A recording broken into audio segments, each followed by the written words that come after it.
Supreme কোর্টের বিচারপতিদের অপসারণের ক্ষমতা সংসদের হাতে ফিরিয়ে দিয়ে করা সংবিধানের ষোড়শ সংশোধনী ২০১৬ সালে অবৈধ ঘোষণা করে হাইকোর্ট। ওই রায়ের বিরুদ্ধে সরকার আপিল করলে ১২ সিনিয়র আইনজীবীকে অ্যামিকাস কিউরি হিসাবে নিয়োগ দেয় আপিল বিভাগ।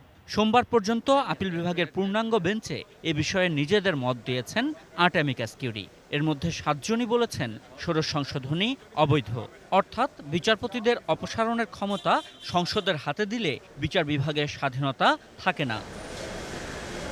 সোমবার ডক্টর কামাল হোসেন বক্তব্য দেবার পর তার কাছে প্রশ্ন ছিল, ৭২-এর সংবিধানে কেন এই ক্ষমতা সংসদের হাতে দেওয়া হয়েছিল। তখন আমরা ইন্ডিয়া, ইংল্যান্ড এইগুলো জায়গা দেখে আমরা ভেবেছি যে আমরা করতে পারি। এখন দেখা গেছে যে অন্য দেশে বলেছে তাদের অভিজ্ঞতা। আমরা ভেবেছিলাম আমেরিকায় যে আমরা ভেবেছিলাম যে কোনো রাজনৈতিক এখানে বিষয় না এনে এটা বিচার নিরপেক্ষভাবে সেনেট করতে পারবে। এখন আমরা এটা মনে করি না, এবং ওখানেও আলোচনা হচ্ছে যে এটা বিকল্প কী কী করা যেতে পারে। এখন ষোড়শ সংশোধনী অবৈধ হলে বিচারপতিদের অপসারণের ক্ষমতা কার কাছে যাবে? এর ব্যাখ্যা দিয়েছেন অন্যতম অ্যামিকাস কিউরি সাবেক attorney general AF Hasan Arif. Fourth অ্যামেন্ডমেন্টকে বাতিল করে 15th অ্যামেন্ডমেন্টে সুপ্রিম জুডিশিয়াল কাউন্সিলকে প্রতিষ্ঠিত করেছে। সুতরাং 16th অ্যামেন্ডমেন্টের দ্বারা যেটা পার্লামেন্ট নিজে এনেছে এবং দুইবার বিচারকের আদালতের মাধ্যমে প্রতিষ্ঠিত হয়েছে, সেটাকে অ্যামেন্ড করার কোনো এখতিয়ার পার্লামেন্টের এই ছিল আমাদের।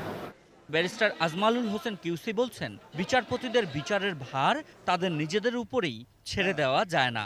আজমালুল হোসেন সাহেব বলেছেন এক জায়গায় যে আপনাদের খুব সাবধানতার সাথে বিচার করতে হবে, যে এই মামলার সাথে আপনাদের বিচার বিভাগের স্বার্থ জড়িত আছে। তো বিচার বিভাগের স্বার্থ জড়িত আছে এই কথাটি প্রধান বিচারপতি এবং অন্য কয়েকজন বিচারপতি তারা খুব এটাকে আপত্তি জানিয়েছেন। ওনারা বলতে চান যে বিচার বিভাগ যে বিচার করে সেখানে বিচারপতিদের কোনো স্বার্থ থাকে না। Ashikur Rahman Apu, ATN news, Dhaka.